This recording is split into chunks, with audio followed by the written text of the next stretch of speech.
कान खोलकर सुन लो सब लोग, 11 अगस्त भाद्रपद माह का पहला सोमवार है और विशेष द्वितीया तिथि है। यह कोई सामान्य सोमवार नहीं। जैसे हमने सावन में कई बार कहा, जिस महीने का पहला सोमवार पड़ता है वह पूर्णतः शुभ माना जाता है। और आज भाद्रपद माह का वह प्रथम सोमवार आ गया है और मैं तुमसे साफ कहता हूं, ऐसे योग बार बार नहीं मिलते। अगर तुम्हारे घर में धन की कमी है, कर्ज का बोझ है, रिश्तों में दरार है, काम नहीं बन रहे, काम में रुकावट है, तो आज का यह छोटा सा परंतु महाविशिष्ट उपाय तुम्हारे जीवन में बदलाव ला सकता है। भाइयों बहनों, यह कोई लंबा व्रत नहीं, कोई जटिल अनुष्ठान नहीं, सिर्फ 21 अक्षित चावल के दाने और एक दीपक, यही समस्त विधि का मूल है। इस छोटे से अंश में ही बड़ी शक्ति छिपी हुई है, क्योंकि भाद्रपद के पहले सोमवार पर जो भी सच्चे मन से यह अर्पण करता है उसको शिव लक्ष्मी दोनों की कृपा मिलती है। याद रखो, हर एक चावल का फल तुम्हें मिलेगा। जो छोटी छोटी इच्छाएं बड़ी अनुष्ठानों से भी नहीं पूरी हुई, वही इस उपाय से सरलता से सिद्ध हो सकती हैं। क्यों आज ही करना अत्यावश्यक है। सोमवार, किसी भी महीने का पहला सोमवार उस पूरे माह के लिए आधार बनता है और शिव जी को सोमवार अत्यंत प्रिय हैं। पहले सोमवार की आराधना का फल अनंत माना गया है। भाद्रपद माह का महत्व, यह महीना आत्मनिरीक्षण, श्राद्ध, उपकार और देवी पूजा का माह होता है। यहाँ किए गए पुण्य बहुत स्थायी फल देते हैं। शिव लक्ष्मी का सम्मिलन, जब शिव जी की कृपा और माँ लक्ष्मी की कृपा साथ आ जाए तो घर में संचित समस्याएं नष्ट होने लगती हैं। आज यह योग बन रहा है, इसीलिए आज का समय अनमोल है। फिर कहता हूं, आगे मत सोचो, आज ही करो, यह मौका कल नहीं मिलेगा। देखिए महाराज, जो भी इस उपाय को करते हैं उनके जीवन में क्या क्या बदलाव आते हैं। धन संपदा में वृद्धि, घर में पैसों का प्रवाह ठहरने की जगह टिकना शुरू करेगा, कर्ज और आर्थिक बाधाएं घटेंगी, लंबे समय से रुका धन वापस मिलने लगेगा, कर्म में सफलताएं, नौकरी,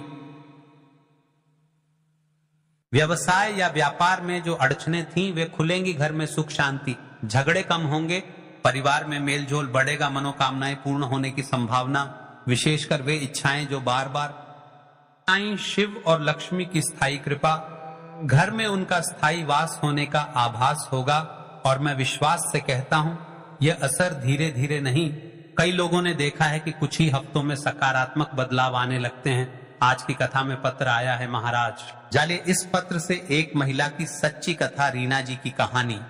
उनका परिवार पिछले 2 वर्षों से आर्थिक तंगी में था। हर बार नया काम शुरू होता और असफल होता। फिर उन्होंने 1 वर्ष पहले भाद्रपद के पहले सोमवार को यही 31 अक्षत और एक दीपक विधि से किया। दिनों में ही उनके पति को पुरानी देनदारी के पैसे लौट कर आए, छोटे छोटे व्यवसाय के आदेश मिलने लगे और घर में फिर से चैन लौट आया। रीना कहती हैं, मैंने इतने बड़े अनुष्ठान नहीं किए थे, पर 31 दानों ने हमारी किस्मत बदल दी। इस तरह की सच्ची घटनाएं अनेक परिवारों से सुनने को मिलती हैं। आशा की किरण बनकर जो महिलाएं भोले बाबा की भक्त है, वह इस भाद्रपद माह में अपने घर, हर घर रोज रात्रि में इस छोटे से कार्य को अवश्य करें। भाद्रपद माह में रात को अपने घर के उत्तर पूर्व या पूजा स्थान पर हर दिन एक दीपक जलाना शुभ है। यह दीपक न केवल सकारात्मक ऊर्जा लाता है, बल्कि शिव लक्ष्मी का स्थायी वास भी बनाए रखने में मदद करता है। पहले सोमवार का यह बड़ा उपाय सिर्फ आरंभ है। देखिए महाराज, जिन माता है बहनों ने पिछली वीडियो में कमेंट किया था, वे लोग जान ले आज अपनी राशि से जुड़ा भाग्य। आज की 2 विशेष राशियां, सबसे पहली राशि वृषभ, आर्थिक मोर्चे पर बड़ा लाभ, पुराने कर्जों में राहत। दूसरी राशि है कन्या, करियर व कार्य सिद्धि में तेजी, नौकरी या व्यापार में स्थिरता। यदि आपकी राशि इनमें नहीं है तो घबराओ नहीं, यह भी के लिए फलदायी है, पर इन राशियों के लिए फल विशेष जल्दी और दृढ़ता से दिखाई दे सकता है। भाइयों बहनों, मैं तुम्हें केवल सुझाव नहीं दे रहा, मैं तुम्हें एक मौका दे रहा हूं। 11 भाद्रपद का पहला सोमवार, यह वो दिन है जब तुम्हारी मेहनत और ईमानदार श्रद्धा मिलकर चमत्कार कर सकती है। केवल 31 चावल के दाने और एक दीपक, इतना छोटा सा उपाय, पर प्रभाव गहरा। अगर तुमने पूरे सावन में कुछ नहीं किया तो भी यह आज तुम्हारा नया आरंभ है। विश्वास रखो, श्रद्धा रखो और आज रात इस उपकार को अर्पित करो। तुमने किया और बदलाव दिखे तो नीचे कमेंट में अपना नाम और राशि लिखना। हम अगली वीडियो में व्यक्तिगत संदेश देंगे और तुम्हारी सफलता की कहानी साझा करेंगे। तो चलिए चलते हैं अब उस विशेष उपाय की तरह जो आपको कल के दिन करना है। द्वितीय तिथि भाद्रपद का पहला सोमवार 31 चावल के दाने का विशेष उपाय करना है। ये सवालों के जवाब आपको इस वीडियो में मिल जाएंगे, और जो ये वीडियो देखेगा भाई उसको 31 चावल के दाने वाला उपाय जरूर करना चाहिए, क्योंकि इस दिन एक चावल के दाने का भी बहुत ही बड़ा और विशेष महत्व होता है। और जब बात आ जाए 31 चावल के दाने की तो यह सोने पर सुहागा वाली बात हो जाती है, और ये एक बहुत ही बड़ा उपाय हो जाता है इस भाद्रपद का पहला सोमवार 11 अगस्त द्वितीय तिथि के दिन। अब दोस्तों इस 31 चावल के दाने वाले उपाय को आखिर करना किसको है, सबसे तो वह बात जान लेते हैं। तो देखो, घर की जो बड़ी माताएं बहनें होती हैं, उन माताओं बहनों में से कोई भी एक बड़ी माता बहन इस वाले उपाय को कर सकती है। और दोस्तों अगर आप चाहे तो अपने घर में से सभी सदस्यों को भी इस उपाय को करवा सकते हैं। अगर किसी व्यक्ति की खुद की कोई मनोकामना है, खुद की कोई दुख और परेशानी है जो कि वह अपने लिए ही करना चाहता है, इस वाले उपाय को तो वह खुद अपने लिए भी कर सकता है। बाकी अगर कोई घर में से ऐसा है जो कि अपने पूरे घर परिवार की सुख और शांति के लिए यह वाला उपाय करना चाहता है तो भाई वह भी कर सकता है, उसमें भी कोई दिक्कत वाली बात नहीं है। कहने का मतलब यह है कि इस उपाय को हर एक सदस्य भी कर सकता है, और पूरे घर परिवार के सदस्य के लिए घर की बड़ी माताओं बहनों में से कोई एक माता बहन भी कर सकती है। माताएं बहनें अगर घर में उपस्थित ना हो या वह यह वाला उपाय ना कर पा रही हो तो फिर घर का कोई बड़ा सदस्य भी इस 31 चावल के दाने वाले उपाय को कर सकता है, चाहे फिर वह पुरुष ही क्यों ना हो, उसमें कोई दिक्कत वाली बात नहीं है। अब दोस्तों इस 31 चावल के दाने वाले उपाय को हमें करना कहां पर है, हमें इसे शिव जी के मंदिर में जाकर करना है। बहुत सारे लोग प्रश्न करते हैं हर एक उपाय को करते समय क्या हम इस उपाय को घर पर कर सकते हैं, तो इस वाले उपाय को आप घर पर नहीं कर सकते हो। इस वाले उपाय को करने के लिए आपको शिव जी के मंदिर ही जाना पड़ डीढ़ेगा। उसके बाद में दोस्तों जो अगला प्रश्न निकल कर आता है वह ये आता है इस उपाय को लेकर कि आखिर इस उपाय को हमें किस समय करना है, सुबह के समय करना है, शाम के समय करना है। तो देखो इस वाले उपाय को आप लोग सुबह के समय भी कर सकते हो और शाम के समय प्रदोष काल में भी कर सकते हो। अब अगर आप पूछो कि भाई साहब सबसे उत्तम समय कौन सा रहेगा इस 31 चावल के दाने वाले उपाय को करने का, तो हम आपसे बस यही कहेंगे कि इस उपाय को आप सुबह के समय करेंगे तो ज्यादा बेहतर होगा। बाकी अगर प्रदोष काल शाम के समय भी करेंगे तो भी अच्छा होगा, उसमें कोई भी दिक्कत वाली बात नहीं है। तो अब दोस्तों जो अगली सबसे महत्वपूर्ण बात आती है वह ये आती है कि सुबह अगर हम उपाय को करेंगे तो हमें कितने बजे से लेकर कितने बजे तक के बीच में करना है, और शाम के समय प्रदोष काल में करेंगे तो हमें कितने बजे से लेकर कितने बजे के बीच में करना है। तो देखो सुबह जितनी जल्दी हो सके आप उपाय को करने की कोशिश करना। बाकी अगर किसी कारणवश लेट भी हो जाओ, थोड़ी देर भी हो जाए तो 10 या 11 बजे तक भी आप उपाय कर लेना, पर 12 बजे से ज्यादा देरी ना हो, ठीक है, इस बात का ध्यान रखना। उसके बाद में दोस्तों अगर शाम के प्रदोष काल की बात करें, प्रदोष काल का जो समय है होता है वह शाम के 6 बजे से शुरू हो जाता है। मतलब शाम के 6 बजे से लेकर 7 बजे के बीच का जो समय होता है यह समय प्रदोष काल का समय होता है। पर अभी जो मौसम चल रहा है इस मौसम में जो है शाम बहुत देरी से होती है, तो आप इस उपाय को 7 या 8 बजे के बीच में भी कर सकते हो। मतलब शाम के 6 बजे से रात 8 बजे के बीच में आप कभी भी इस वाले उपाय को कर सकते हो, उसमें कोई भी दिक्कत वाली बात नहीं है। अब दोस्तों यहाँ पर इस उपाय को लेकर एक बड़ी बात यह निकल कर आती है कि इस 31 चावल के दानों को हमें लेना कहाँ से होता है, और हमें इस उपाय को करने के साथ में क्या और कुछ भी सामग्री ऐसी होती है जो शिव जी के मंदिर लेकर जानी पड़ती है। तो देखो यहाँ पर हम आपको बता दें, सबसे पहले आप लोग ये जान लो कि ये जो 31 चावल के दाने वाला उपाय है, सिर्फ और सिर्फ आप उपाय की सामग्री लेकर कभी भी शिव जी के मंदिर मत जाना, क्योंकि हमें भगवान के सामने यह नहीं दर्शाना है कि अगर हम भगवान शिव जी के मंदिर आए हैं तो अपने फायदे के लिए आए हैं। जो भी पूजन सामग्री है, उपाय सामग्री है, 31 चावल के दाने, इसके साथ में आपको पूजन सामग्री भी जरूर लेकर जाना है। देखो अगर सुबह के समय उपाय कर रहे हो तो सीधी सी बात है, 1 लोटा जल तो आप लेकर जाओगे ही जाओगे। वही 1 लोटा जल अगर मिट्टी का जल हो तो बहुत अच्छा रहेगा। मिट्टी का जल कैसे बनाया जाता है इसके लिए हमने पहले से बहुत सारी वीडियोस बना दी है, आपके पास इस दिन एक आखिरी मौका रहेगा। मिट्टी का जल शिव जी पर चढ़ाने का और उपाय को करने का बहुत बड़ा को इस दिन फल मिलेगा। तो इसीलिए इस दिन हो सके तो भाई मिट्टी का जल चढ़ाना तो अपने साथ में कम से कम 1 लोटा जल तो आपको लेकर जाना ही जाना है। अगर मिट्टी का जल नहीं है तो घर का जल भी आप इस्तेमाल कर सकते हो। इसके अलावा जो भी पूजन सामग्री है, देखो 31 चावल के दाने ये अलग आपके रहेंगे और जो आपकी पूजन सामग्री रहेगी वह अलग रहेगी। पूजन सामग्री में आप जो भी चीज लेकर जाना चाहे वह लेकर जा सकते हैं। एक बेलपत्र भी लेकर जा सकते हैं, उसमें कोई भी दिक्कत वाली बात नहीं है। वहीं अगर हम बात करें शाम के समय की, तो शाम के समय शिव जी पर जल नहीं चढ़ता है, इसीलिए शाम के समय आप लोग एक दीपक तैयार कर लें जो कि गोलबत्ती का, आटे का, शुद्ध देसी गाय का घी का होगा, है ना। इस बात का आप लोगों को ध्यान रखना है और इस दीपक को आपको घर से जलाकर नहीं लेकर जाना है, भगवान शिव जी के मंदिर में जाकर ही जलाना है। इस बात का भी आप लोगों को ध्यान रखना है। अब दोस्तों यहाँ पर हमें इस बात को समझना है कि ये 31 चावल के दाने हमें लेना कहाँ से है। क्या हमें दुकान से लेकर आना है, अपने घर से लेना है, या कहां से लेकर आना है और कौन से चावल लेना है, क्योंकि चावल भी बहुत प्रकार के होते हैं। तो देखो, इन सभी सवालों के जवाब आप लोग एक बात में सुन लो कि भाई यह जो उपाय है, इस उपाय में आपको ये नहीं देखना है कि भाई कौन से चावल है कौन से चावल नहीं है। बस जो भी चावल ले रहे हो वह चावल का दाना सबूत होना चाहिए, मतलब साबुत होना चाहिए, टूटा हुआ नहीं होना चाहिए, कटा पिटा नहीं होना चाहिए। ये बात आपको ध्यान रखना है। बाकी आपका चावल बासमती हो या सादा चावल हो, कोई सा भी चावल हो, उसमें कोई भी दिक्कत वाली बात नहीं है।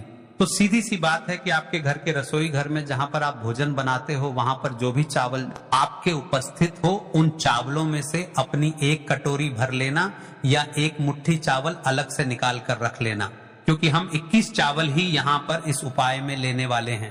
तो हमें ये चावल के दाने गिनकर निकालने पर डिडेंगे। इस बात का आप लोगों को ध्यान रखना है। तो अपने उस चावल की कटोरी में से या चावल में से 31 ऐसे चावल के दाने आप लोग निकाल लो जो कि हुए ना हो, कटे पिटे ना हो, जिनमें कोई दाग ना लगा हुआ हो, है ना। अच्छे साबुत चावल के दाने 31 दाने आप लोग निकाल कर रख लो और इन्हें किसी भी एक कागज की पू में या किसी एक छोटी सी कटोरी में आप लोग रख लो, ताकि यह सुरक्षित रहे, आपके एक भी चावल का दाना इधर उधर ना हो और आपका उपाय भी पूरा अच्छे से हो जाए। तो भाई जैसे ही आपका उपाय की जो सामग्री है, ये 31 चावल के दाने ये तैयार हो जाते हैं, उसके बाद मैं आपको जो भी अपनी पूजन सामग्री है सुबह के समय कर रहे हो, तो 1 लोटा जल और बेलपत्र या पूजन सामग्री जो लेकर जाना चाहो उसकी भी तैयारी कर लेना। और शाम के समय जा रहे हो तो भाई अपना जो दीपक है उसे तैयार कर लेना, ठीक है। और उपाय को करते समय शुद्धता का विशेष रूप से ध्यान रखना, ठीक है। सुबह सुबह स्नान करने के बाद ही उपाय को करने की आप लोग तैयारी करना। उसके बाद अगर शाम के समय की बात करें तो शाम के समय आपको स्नान करने की जरूरत नहीं है, पर शुद्धता का ध्यान रखना है। आपको स्नान तो नहीं करेंगे, आप हाथ मुंह धोकर भी इस वाले उपाय को शाम के समय प्रदोष काल में कर सकते हैं, इसमें कोई दिक्कत वाली बात नहीं है।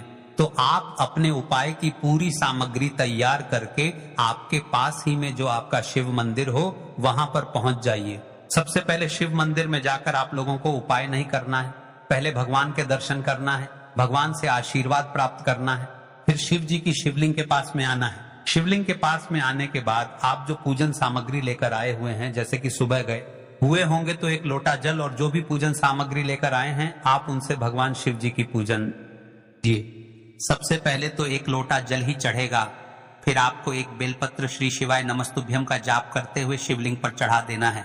उसके बाद में आपकी पूजन सामग्री चढ़ेगी। उसके बाद में अगर दोस्तों शाम के समय अगर आप इस उपाय को कर रहे हो तो अपने साथ में कम से कम एक जो दीपक है गोल बाती का, जो आप अपने साथ में लेकर गए हो, उस दीपक को मंदिर में जाकर अपनी माचिस से जलाना है और उस दीपक को शिवलिंग के पास में रखना है, ठीक है। इस दीपक को रखने के बाद ही आप लोगों को अपना यह उपाय शुरू करना है और दीपक को ज्यादा पास में मत रखना। वैसे भी गर्मी पड़ रही है, भगवान शिव जी को आंच नहीं लगनी चाहिए, है ना।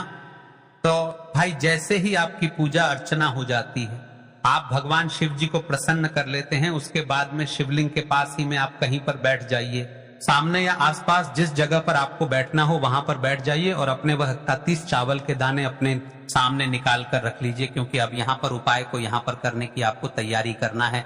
और इस तरीके से उपाय करेंगे, पूजन सामग्री करने के बाद, पूजन अर्चना करने के बाद, तो आपको उपाय का फल बहुत जल्दी और बहुत बड़ा होकर मिलेगा। तो अपने 31 चावल के दाने अपने सामने निकाल कर रख लेना। और यह जो उपाय है ये आपकी सीधे हाथ की हथेली से होगा, इसलिए इस बात का भी विशेष रूप से ध्यान रखना है। तो सीधे हाथ की हथेली का प्रयोग करके ही आप लोग अपना इस वाले उपाय को करना। अपने सामने जो भी आपकी कागज की पुड़िया है उसको खोल कर रख लो, या कटोरी है तो भाई उसे अपने सामने रख और अपने वह 31 चावल के दाने निकाल लो, ठीक है। उसके बाद में दोस्तों अब आपको क्या करना है कि शिवलिंग आपके सामने होगी, तो आपने वह 31 चावल के दाने एक एक करके जहां पर आपने बेलपत्र चढ़ाया है, आपको शिव जी के शिवलिंग के ऊपर चढ़ाना है। कहां पर चढ़ाना है? शिवलिंग के ऊपर चढ़ाना है और कहीं पर भी नहीं चढ़ाना है। आपको अपने हथेली से तो शिवलिंग के ऊपर चढ़ाना है, भले ही फिर वह अपने आप जलाधारी पर गिर जाए या मतलब वहीं पर गिर जाए, उसमें कोई दिक्कत वाली नहीं है, पर आप चढ़ाओ शिवलिंग के ऊपर ही। तो आपको क्या करना है? अपना पहला चावल का दाना उठाना है, श्री शिवाय नमस्तुभ्यम बोलना है और शिवलिंग पर चढ़ा देना है। इसी तरीके से दूसरा चावल का दाना उठा है, शिवलिंग पर चढ़ाना है और मंत्र बोल देना है। और फिर तीसरा चावल का दाना उठाना है, श्री शिवाय नमस्तुभ्यम बोलना है और चढ़ा देना है। इसी प्रकार से आपको पूरे 31 चावल के दाने एक एक करके शिव जी के शिवलिंग के ऊपर चढ़ाना है और भगवान से प्रार्थना करते जाना है। मतलब प्रार्थना तो आपको में करना है, पर हर एक चावल के दाने को चढ़ाते समय श्री शिवाय नमस्तुभ्यम जरूर बोलना है। उसके बाद ही में ये चावल का दाना शिवलिंग के ऊपर आपको चढ़ाना है। जैसे ही आपके 31 चावल के दाने शिवलिंग के ऊपर चारे जाते हैं तो भाई उसके बाद में आपको क्या करना है? भगवान से अपनी मनोकामना बोलना है। मनोकामना भी कब बोलना है? जब आपका 31 चावल का दाना आपके सीधे हाथ की हथेली में हो और आप उसे चढ़ाने के लिए जा रहे हो। श्री शिवाय नमस्तुभ्यम बोलकर उस आखिरी चावल के दाने को के ऊपर चढ़ा देना और भगवान से फिर अपनी वह मनोकामना बोल देना, जिस मनोकामना के लिए आप लोग अपना यह वाला उपाय कर रहे हो, जिस भी दुख और परेशानी के लिए आप लोग अपना ये वाला उपाय कर रहे हो, उसके बाद में जैसे ही आप अपनी मनोकामना बोल देते हो, आपका ये वाला उपाय पूरा हो जाता है। पर दोस्तों, उपाय को करने के बाद आप लोगों को 2 मिनट भगवान शिव जी के मंत्र का जाप जरूर करना है और मंत्र का जाप करने के बाद भगवान से एक और बार प्रार्थना करना है अपनी के लिए या अपनी जो भी दुख और परेशानी है उसके लिए। इसके बाद में आप लोग भगवान को देखकर भगवान से प्रार्थना करके उनसे आशीर्वाद लेकर वहां से उठ सकते हैं और अपने घर पर जा सकते हैं। बस दोस्तों, यहाँ पर ये वाला उपाय पूरा हो जाता है। इस तरीके से जो भी व्यक्ति छोटी छोटी चीजों का ध्यान रखते हुए इस 31 चावल के दाने वाले उपाय को करेगा, निश्चित सी बात है उसे उसकी मनोकामना जल्द ही पूर्ण होगी और जो भी दुख और परेशानी है वह भी बहुत ही जल्दी दूर होंगे। और दोस्तों को हमारी ये वीडियो पसंद आई हो तो हमारे इस वीडियो को लाइक और चैनल को सब्सक्राइब जरूर करें। हर हर महादेव, ओम नमः शिवाय। तो जो भी उपाय बताए हैं ये भाद्रपद महीने में किए जाने वाले विशेष उपाय हैं। और हाँ, आपको इन 31 चावल के जाने वाले उपाय को अवश्य करना है। इस उपाय को आपको कल 11 अगस्त इस पवित्र भाद्रपद महीने का पहला सोमवार यानी द्वितीय तिथि के दिन करना है। और इस उपाय को करते हुए आपको थोड़े से सावधानी बरतनी है। अगर आपको हमारी वीडियो अच्छी लगती हो तो वीडियो को लाइक करें, शेयर करें और हाँ, चैनल को सब्सक्राइब अवश्य करें, क्योंकि